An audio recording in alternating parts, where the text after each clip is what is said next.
ఆ ఎరుకో ప్రాంతంలో, ఎరుకో పట్టణంలో ఒక గుడ్డోడు ఉన్నాడట, గుడ్డివాడు. అయితే ఆ దారిలో ఎవరు వెళ్తున్నారంటే యేసు ప్రభు వెళ్తున్నాడు. జాగ్రత్తగానండి. ఎరుకో పట్టణానికి యేసు ప్రభు వచ్చారు. ఎరుకో పట్టణంలో ఆ గుడ్డివాడు రోడ్డు మీద ఉంటే అదే రోడ్డులో, అదే వీధిలో యేసు ప్రభు వారు వెళ్తా ఉన్నారు. యేసు ప్రభు వారు వెళ్తా ఉంటుంటే అప్పుడు ఈ గుడ్డివాడు అంటాడు, దావీదు కుమారుడా, దావీదు కుమారుడా, నన్ను కరుణించవా, నన్ను కరుణించవా, నన్ను కరుణించవా అని కేకలు వేస్తున్నారట. ఎవరు ఎవరు గుడ్డివాడు కేకలేస్తున్నాడంట. అప్పుడు అక్కడ చాలా మంది ఉన్నారంట. ఎవరెవరున్నారు? ఆ ఊరోళ్ళు ఉన్నారు, అక్కడ ఆయనతో వచ్చిన శిష్యులు ఉన్నారు.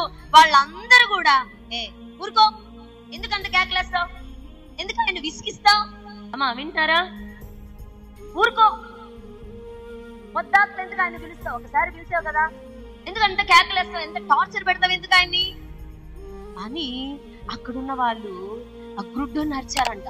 అంటే వాడు కేకలేస్తుంటే వాడిని అనుస్తున్నారు. అర్థమవుతుందా?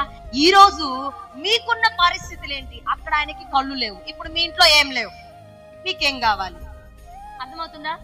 అక్కడ అతనికి కళ్ళు లేవు కాబట్టి ఆయన బాధ, నా కళ్ళు కావాలయ్యా, కరుణించయ్యా, కరుణించయ్యా, సహాయం చేయయ్యా, నీకు కళ్ళు ఇచ్చే అధికారం ఉందయ్యా అని కాళ్ళు పట్టుకున్నాడు, కేకలేస్తున్నాడు. ఇప్పుడు ఆయన కళ్ళు, నీకేం లేవు, నీకేం లేవు, నీ ఇంట్లో ఏం లేవు, నీ పరిస్థితులు ఎలాగున్నాయి, నీకేం కావాలి? ఆయన కేకలేస్తున్నట్టుగా నువ్వు కూడా ఏం చేయాలి? ఏం చేయాలి? కేకలు వేయాలి.